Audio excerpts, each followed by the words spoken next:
As expected one side ही जीतना था आपको। नमीबिया 116 पे ऑल आउट हो चुकी है यहाँ पे नमीबिया, और शिवम दुबे यहाँ पे आखिरी विकेट लेके गए। और अगर बात करें इस मैच की, तो मैच में सच बात बताऊं तो बात करने कुछ ज्यादा लायक है नहीं।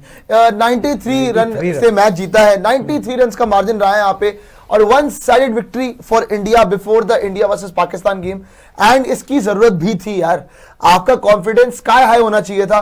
बैटिंग में जो मर्जी हो कि इधर उधर का हुआ, लेकिन लास्ट में हिट विकेट हुआ जी। लास्ट में अपना ही बल्ला जो है वो ग्रीन ने जो है लास्ट बॉल पे हिट विकेट हुआ है, जहां पे ग्रीन ने अपना बल्ला जो है वो विकेट पे मार लिया था, और लास्ट में आउट हो गए थे। शिवम दुबे की बॉल थी, पीछे मारने की कोशिश कर रहे थे, पर पीछे बॉल को नहीं मारा, अपने विकेट को जरूर मार लिया और वापस चले गए। खैर, जहां तक बात है इस मुकाबले की, इंडिया की बैटिंग लड़खड़ाई जरूर, लेकिन स्टिल 210 रन बनाए। जहां तक हमारी बॉलिंग की बात है, एज यूजुअल भाई टूर्नामेंट वही टीम जीतती है जिनकी बॉलिंग अच्छी होती है, और आपकी बॉलिंग के आसपास किसी की बॉलिंग है भी नहीं। जसप्रीत बुमराह, वरुण चक्रवर्ती, अक्षर पटेल, अर्शदीप सिंह, हार्दिक पांड्या, शिवम दुबे, भाई किस किस से बच लोगे? एक से बचोगे दूसरा आ जाएगा, दूसरे से बचोगे तीसरा आ जाएगा। एंड बाय द वे, अगले गेम के अंदर यानी इंडिया वर्सेस पाकिस्तान के गेम के अंदर सिर्फ एक ही चेंज आपको देखने को मिल सकता है, जहां पे आपका अर्शदीप सिंह की जगह कुलदीप यादव खेल सकते हैं। लेकिन अब सिंपल सीधी बात है यहाँ पे कि सारी निगाहें जो है लक्षित जी वो है इंडिया वर्सेस पाकिस्तान, जो कि श्रीलंका पे होने वाला है। यहां तक आपने जो था वो वार्म अप मैचेस चल रहे थे, ऐसा लग रहा था। अब आपका असली गेम होने वाला है, जहां पे आपको श्रीलंका के अंदर, जहां पे थोड़ी सी टफ कंडीशंस होंगी अगर आप देखेंगे पिच को, और सामने ऑब्वियसली सूर्या ने तो बोला हालांकि there is no rivalry, but pressure हमेशा ऑन होता है जब इंडिया पाकिस्तान का गेम होता है, तो मजा बड़ा आने वाला है। बिल्कुल ये बात जायज है कि जब भी इंडिया पाकिस्तान है, राइवलरी अब जरूर ज्यादा बची नहीं है, बिकॉज इंडिया ने पिछले साल के अंदर 3 बार मिले थे, तीनों बार हरा के रख दिया था। लेकिन अभी तक अगर बात करें, पाकिस्तान के 2 मुकाबले हो गए, नीदरलैंड और यूएसए के खिलाफ, इंडिया के 2 मुकाबले हो गए यूएसए और नमीबिया के खिलाफ। दोनों टीमें एक एक मुकाबले में फंसी, और एक एक मुकाबले को दोनों टीमों ने कंफर्टेबली बहुत आसानी से अपने नाम पर इजीली कर लिया था। लेकिन कमिंग टू दिस गेम, जो आज कहीं ना कहीं टीम इंडिया के लिए रही इजी विक्ट्री होने भी वाली थी। हाँ, बल्लेबाजी में कुछ बल्लेबाज बेहतर कर सकते थे, 9 विकेट नहीं गिरने चाहिए थे, लेकिन सवाल हमेशा से रहेंगे because every day is not a Sunday. हालांकि अच्छा रहा कि 2 खिलाड़ियों के लिए बेहतर दिन रहा, हार्दिक पांड्या, ईशान किशन, बॉलिंग के अंदर शिवम दुबे को विकेटें मिल गई, वरुण चक्रवर्ती ने बहुत अच्छी बॉलिंग की, हार्दिक पांड्या को विकेट्स मिली। बॉलर्स के लिए this was a very good outing before the India Pakistan game जो हम देखते हैं। लेकिन बैकएंड से मेरी गुजारिश है, इंडिया पाकिस्तान दोनों टीमों की प्लेइंग 11 रेडी कर लीजिएगा, इंडिविजुअल भी और आमने सामने भी रेडी कर लीजिएगा। मतलब एक ही ग्राफिक पे दोनों की दिखेगी, फिर वहां से थोड़ा सा आंकलन करेंगे कि बल्लेबाजी किसकी बेहतर दिख रही है, बॉलिंग किसकी बेहतर दिख रही है, और प्रेमदासा स्टेडियम कोलंबो के वेदर कंडीशंस को लेकर भी बात करेंगे। यानी कि अब दोनों टीमों के बाकी मैचेस हो चुके हैं जी खत्म। नाउ इट्स हाई टाइम, अब बिल्कुल बच चुका है जी इंडिया वर्सेस पाकिस्तान के मुकाबले का, क्योंकि 2 दिन यहां से बाकी हैं। कल का दिन ज्यादा अच्छे मैचेस उतने होने नहीं वाले हैं, परसों का दिन देख लेंगे, वहां उस दिन अच्छे मैचेस है, but the biggest day will be 15th of February when there will be India versus Pakistan.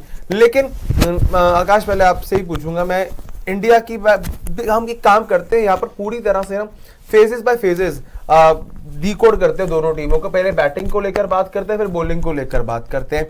अगर दोनों टीमों की प्लेइंग 11 वाला ग्राफिक संजू जैसे ही रेडी होगा, आप जल्दी से जल्दी वो दिखाइएगा। लेकिन आकाश, टीम इंडिया के पहले 2 मुकाबलों की परफॉर्मेंस को देखते हैं और पाकिस्तान की टीम के पहले दोनों मुकाबलों की परफॉर्मेंस को देखते हैं, किस तरह से आप आकलन करते हैं, कौन सी टीम को आगे रखते हैं on the basis of performance of recent 2 matches? मेरे ख्याल से मैं इंडिया को अभी आगे रखूंगा। इसका बहुत ही सिंपल रीजन है, यूएसए के मैच के बाद I wasn't very convinced with what I saw the way team India played. उस मैच में मुझे लगा there were more questions than answers. In fact मुझे जब वो मैच में देख रहा था, मुझे याद है मैंने यहाँ पे बताया भी था कि it was almost like watching 2 different matches. ऐसा नहीं था कि मैंने एक मैच देखा, पहले इनिंग्स में कुछ और हुआ, सेकेंड इनिंग्स में कुछ और हुआ। इस मैच में मुझे लग रहा था ऐसे ही कुछ शायद हमको फिर से देखने को मिले, थैंकफुली नहीं है। Second innings completely one sided था। 93 रन्स का विन एक बहुत बड़ा मार्जिन होता है, and this is the kind of win that team India needed. मेरे हिसाब से confidence wise, shot in the arm wise, momentum wise India is ahead than Pakistan. लेकिन एक चीज याद रखना पड़ेगा कि इंडिया अभी इंडियन कंडीशंस में खेल रही है, पाकिस्तान श्रीलंकन कंडीशंस में खेल रही थी। इंडिया अभी जाएगी श्रीलंकन कंडीशंस में खेलने। ये बिल्कुल ठीक बात है कि एक पाकिस्तान प्रेमदासा में खेली नहीं है इस वर्ल्ड कप में। इंडिया ऑब्वियसली नहीं खेली है प्रेमदासा में, but that doesn't really make that big a difference for Pakistan, because at the end of the day आपको समझना होगा कि कंट्री वाइज कंडीशंस बहुत बदल जाते हैं। हो सकता है एक ग्राउंड में पिच थोड़ा सा क्रैक, इसके 4 ज्यादा हो, उसमें 5 कम हो, ऐसा हो सकता है, लेकिन इंडिया में खेलना और श्रीलंका में खेलना, overall weather conditions are completely also different.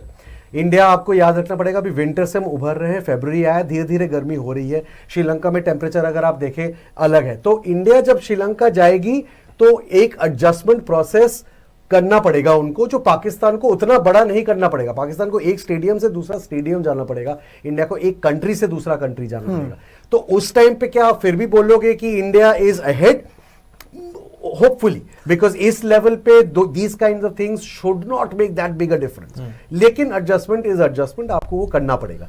और इंडिया वर्सेस पाकिस्तान के प्रीव्यू को जारी रखते हैं प्रियांशु, और उससे पहले 1 मिनट इस अगर बैटिंग कार्ड के ऊपर नजर डाल लें, जो टाइम हमारा थोड़ा ज्यादा जाया किया आज नमीबिया की टीम ने, हालांकि 1-2 ओवर बचा दिए। तो जो बात हमने पहले भी कही थी जी नमीबिया की बैटिंग लाइनअप को लेकर की, जो टॉप के 2-3 नाम है प्रियांशु वही चलेंगे, बाकी सब तो फोन नंबर ही लिख के आएंगे, जो आपके घर का फोन नंबर है 1801564000, वही कहीं ना कहीं हुआ है। बट बॉलिंग कार्ड के ऊपर अगर हम यहाँ से आए, उसकी बात कहीं ना कहीं करनी थोड़ी ज्यादा जरूरी है कि इंडिया पाकिस्तान के मुकाबले से पहले हमारे गेंदबाजों ने कैसा कुछ किया। हालांकि Hardik Pandya is the player of the match for the game, but Priyanshu bowlers ने किस तरह का परफॉर्मेंस किया, उसको आप कैसे देखते हैं? नहीं देखो, बॉलर्स ने आज, अब मैं वही बोलता हूँ कि भाई टूर्नामेंट वही जीतता है जिनकी बॉलिंग बेस्ट होती है। बैटिंग सबकी अच्छी है, बैटिंग सब कर सकते हैं, लेकिन इंडियन कंडीशंस में अगर आपको जीत के दिखाना ना, तो आपकी अगर आप देखोगे बॉलिंग होनी चाहिए, वो ऐसी होनी चाहिए कि सामने वाली टीम को खत्म करके रख दे। वरुण चक्रवर्ती अनप्लेएबल हो रखा था, जसप्रीत बुमराह अगर धीरे धीरे लय पकड़ ले फिर तो किसी को कोई है भी नहीं ना गेम के अंदर। लेकिन आज एक बात जेन्युइनली लगातार प्रूव होती जा रही है कि हार्दिक पांड्या भाई बहुत बड़ा क्लच प्लेयर है। आप अगर बात करते हो ना, इस T20 वर्ल्ड कप में आपका सबसे डेंजरस, सबसे लीथल वेपन अगर कोई है तो वो हार्दिक पांड्या ही है। और स्पेशली पाकिस्तान वाले गेम में हार्दिक कभी भी ऐसा नहीं हुआ कि पाकिस्तान वाले गेम में ना चले, हमेशा या तो विद द बॉल या तो विद द बैट किया। और आज he is the player of the match. आज ऑब्वियसली आप देखोगे ऊपर से विकेट गिर गई थी, वहां से मोमेंटम लेके जाना था। हार्दिक पांड्या ने आज वो 109 मीटर वाला छक्का ही मारा था, बड़ी अच्छी पारी खेली थी। तो हार्दिक पांड्या ने भी आज आपके लिए जो इनिंग खेली है वो बहुत ही तगड़ी इनिंग्स थी। लेकिन जहां तक आपने लक्षित बॉलिंग की बात करी, वरुण चक्रवर्ती बहुत अच्छा कर गए। जसप्रीत बुमराह का ठीक है लास्ट में विकेट मिला, लेकिन चलो कॉन्फिडेंस लेके गए होंगे। Arshdeep Singh as usual power play में विकेट ले गए थे। एंड इंटरेस्टिंगली 57 पे जब एक था, हम बात कर रहे थे, मैंने ये बोला था कि यहां से हैरान मत होइएगा कि इंडिया जो है इनको 130 भी ना बनाने दे, और वही हुआ। क्योंकि बात ये है ना कि आपकी बॉलिंग किसी भी पोजीशन से कहीं से भी पुल ऑफ कर सकती है। इसीलिए जो मेरा बस शुरू से पर्सपेक्टिव है कि ठीक है आप 210 बना, लास्ट में विकेट भी गिर गई, 9 विकेट गवा दी आपने, लेकिन एट द एंड आपने मैच कितने रन के मार्जिन से जीता? 93 रन का मार्जिन, जो कि आपको गेम में बहुत आगे कर देता है। So India is far ahead in Pakistan. Obviously 11 देखेंगे तब बात करेंगे उसके बाद। बिल्कुल। बॉलिंग कार्ड दिखा दीजिए संजू, अगर बॉलिंग कार्ड जो टीम इंडिया का रेडी होगा, किस गेंदबाज ने एग्जैक्टली आज कैसी बॉलिंग की। लेकिन अगर बॉलिंग को पूरी तरह से डिकोड करके देखें ना, एक खिलाड़ी जिसकी हम आज तारीफ करेंगे राहुल, ये बात जरूर है, that is Varun Chakravarthy. Dew conditions थी, सभी के हाथ में तौलिए थे, सब लोग बार बार बॉल को साफ कर रहे थे, लेकिन फिर भी पहली अपनी 10 गेंदों के अंदर 3 विकेट ले जाना, दिस शोज यस कि वो वरुण चक्रवर्ती के अंदर ना एक खास पोटेंशियल है, खास ताकत है वरुण चक्रवर्ती में। बिल्कुल यार लक्षित भाई, वरुण चक्रवर्ती को लेके ये चीजें हम खुद कप्तान सूर्य कुमार यादव से लेके आप पूरी टीम इंडियन की अगर आप देखेंगे, जो लास्ट के स्टेटमेंट है, जो बातचीत है, सबका मानना है कि वरुण चक्रवर्ती वो ट्रम्प कार्ड है। और खासकर जब श्रीलंका में मैच होगा, जो भी मैचेस श्रीलंका में होंगे, चाहे पाकिस्तान की बात करें और मोस्टली पाकिस्तान वाले मैच को ही लेके अगर बात की जाए, तो वरुण चक्रवर्ती ही सबसे बड़े हमारे ट्रम्प कार्ड है। और जब जब हमें जरूरत होगी वहां वरुण चक्रवर्ती हमारे काम आए हैं और आए भी हैं। इससे पहले भी मैचेस में अगर हमने देखा है, न्यूजीलैंड की जो T20 मैच हुआ था, वहां भी हमने ये देखा था कि वरुण चक्रवर्ती को जब भी मौका दिया गया है वो अपना काम कर जाते हैं। तो वरुण चक्रवर्ती को लेके इंडियन टीम कप्तान सूर्य कुमार यादव पूरी तरीके से और इवन मैनेजमेंट भी सिक्योर है कि ये तो अपना काम भाई कर ही देगा, इसमें तो कोई डाउट ही नहीं है। 3.5 का इकॉनमी है, इसीलिए हम बात कर रहे थे जी कि जो आपको इकॉनमी देखने को मिलेगा बहुत ज्यादा शानदार। कहीं ना कहीं एक बारी जरा शिवम दुबे के स्टैट्स थोड़े से चेक कर लीजिएगा। मैं वही देख के डर गया।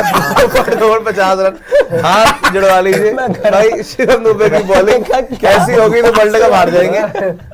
तो ठीक कीजिए उसको, थोड़ा देखिए काम जल्दी का है, जल्दबाजी कर रहे हैं, थोड़ा समय के साथ पेशेंस। एक पॉइंट, मैं एक छोटा सा पॉइंट मैं बोलना चाहूंगा। हम बॉलिंग की बात कर रहे हैं, इंडियन टीम के लिए अक्रॉस फॉर्मेट सबसे बड़ा ब्लेसिंग इन रिसेंट इयर्स ये रहा है of Hardik Pandya coming back to bowling. अगर आपको याद होगा एक फेज था जहां वो उन्होंने बॉलिंग छोड़ी दी थी, वो कर ही नहीं रहे थे बॉलिंग क्योंकि because of the back stress injury वो कर ही नहीं रहे थे, और धीरे धीरे फिर वो वापस आने लगे बॉलिंग में। उस टाइम पे ज्यादातर लोग जो क्रिकेट फॉलो करते हैं उनको डर था कि वो शायद दोबारा बॉलिंग कर ही ना पाए रिगार्डलेस ऑफ फॉर्मेट, और उस टाइम पे there were massive ripple effects in the Indian system, क्योंकि हार्दिक पांड्या जो है वो आपके ऑलमोस्ट आई वुड से इकलौते genuine out and out all-rounder है। अगर आप इस पूरे टीम को देखोगे या दूसरे फॉर्मेट में, genuine out and out all-rounder जो आके बैटिंग से और बॉलिंग दोनों से मैच आफ्टर मैच आपको गेम जितवा सकते हैं। मुझे याद है जब मैं टाइम्स ऑफ इंडिया में था, हम एक पॉडकास्ट किया करते थे, तो हार्दिक और एक एपिसोड हमने किया था बिल्कुल शुरुआत में, हार्दिक और कृणाल दोनों थे, तो उस टाइम पे वो बॉलिंग नहीं कर रहे थे। और एक कोई वर्ल्ड कप, मैं भूल रहा हूँ कौन से साल में किया था, एक world cup was just around the corner, और हमने उनसे ये बात पूछी थी कि हर मतलब बॉम्बे में एटलीस्ट हर कोई बंदा ये पूछ रहा है कि हार्दिक पांड्या बॉलिंग कब करेगा शुरू, तो उसने, और इस टाइम पे एक बहुत बड़ा क्वेश्चन मार्क था, तो हमें लग रहा था वो बोलेगा कि अच्छा ठीक है, और उसने हमें बोला था आप लिख के ले लो, मैं करूंगा, I am working on my bowling, मैं आपको ये नहीं बता सकता कि 6 महीने लगेंगे, 1 साल लगेगा, लेकिन मैं दोबारा बॉलिंग करूंगा। So this was the only point I want to make, huge blessing for India that Hardik Pandya came back to bowling again. Definitely. And पता है बात एक्चुअली जो बॉलिंग की बात हो रही थी ना, हार्दिक पांड्या ने तो बहुत अच्छा एंड में जाके जो विकेटें ली हैं, और इवन आज अब तो आजकल अगर आप देखोगे तो उनसे पावर प्ले में भी आप बॉलिंग करा देते हो हार्दिक पांड्या से। बट आज आपने जो देखो, वैसे तो आपको ये बात बताने वाली ऑब्वियसली क्लियर ही हो चुका है, आपका इंडियन टीम जो है वो सुपर 8 में जा चुकी है, और ये क्लियर भी था कि इंडिया और पाकिस्तान, अब आप मान के चलिए कि ये ग्रुप भी डेड हो गया है, इंडिया और पाकिस्तान दोनों की दोनों सुपर 8 जा रही है, और आपका एक ग्रुप तो डन ही हो चुका है, India, Pakistan, Australia, south Africa, कोई इसमें कोई डाउट रह गया है नहीं, और उसमें वेस्ट इंडीज भी होगा by the way, most probably, जितनी हम उम्मीद कर रहे हैं। सो देखने वाली बात होगी किस तरह से चीजें आगे जाती हैं। लेकिन बस एक बात मैं बोलूंगा कि आपका कंसर्न सबसे बड़ा इंडिया पाकिस्तान गेम में यही है ना, अगले गेम में अभिषेक शर्मा की फिटनेस, सवाल वही है बस। संजू सैमसन आज फ्लॉप हो गए, संजू सैमसन के रन नहीं आए। अच्छा आज तो फ्लैट ट्रैक था, उस दिन तो स्पिन ट्रैक होगा, और संजू सैमसन आप जाके अगर जेन्युइनली देखोगे, मैंने जितना देखा है अगेंस्ट लेग स्पिन, आपने देखा होगा वनिंदु हसरंगा बनी बना के रखते थे संजू सैमसन को श्रीलंका में जब भी खेले हैं, और इवन कहीं भी खेले हैं। तो यहाँ पे अगर आप लेग स्पिनर्स की बात करोगे, पाकिस्तान के पास भी अबरार है, पाकिस्तान के पास भी अबरार है, और इवन आप देखो जी एशिया कप वाला जो मैच हुआ था जब संजू ने 24 बॉल पे 21 रन समथिंग बनाए थे। सो संजू सैमसन एक बहुत बड़ा डाउट है before this game. And even मैं बोलूंगा तिलक वर्मा का फॉर्म बहुत बड़ा कंसर्न है पाकिस्तान गेम से पहले। इंजरी के बाद आके डायरेक्ट स्कोर कर देना is not very easy. Obviously Lankan conditions में आपका बड़ा इंपॉर्टेंट रहेंगे तिलक वर्मा, क्योंकि वहां पे आपको चाहिए कि एक प्लेयर गेम चला के खेले। लेकिन द पॉइंट इज कि वो धार नहीं लग रही तिलक वर्मा के बल्ले में जो अभिषेक का कैसा है, I don't know stats against spinners. Sir Abhishek Sharma ने स्पिनर्स टेक्निकली जितना मुझे याद है पिछली बार उन्होंने अबरार को भी, उन्होंने नवाज को भी, उन्होंने इनके सारे स्पिनर्स को आड़े हाथ लिया था, सबको मारा था। आउट अबरार पे हुए थे, लेकिन अगेंस्ट अबरार सर उसकी 250 की स्ट्राइक रेट है, अगेंस्ट नवाज उसकी 200 की स्ट्राइक रेट है। उसने हर स्पिनर को अटैक किया है, अगेंस्ट सैम अयूब भी स्ट्राइक किया है। लेकिन इंटरेस्टिंग चीज पता क्या है कि हर बार स्पिनर से आउट हुआ है। क्योंकि क्या होता है ना कि आप रिस्क लेने जाते हो, आप ट्राई करते हो कि नहीं भाई मैं इसको डोमिनेट करूं, पर डोमिनेट करने के चक्कर में आप आउट भी हो जाते हो फिर। और इस बार वही वो चीज करेंगे आपकी ईगो चैलेंज, ऊपर से स्पिनर लगा के रखेंगे। लेकिन लक्षित जी अभिषेक शर्मा अगर नहीं खेलते तो फिर तो भाई डर लगेगा थोड़ा।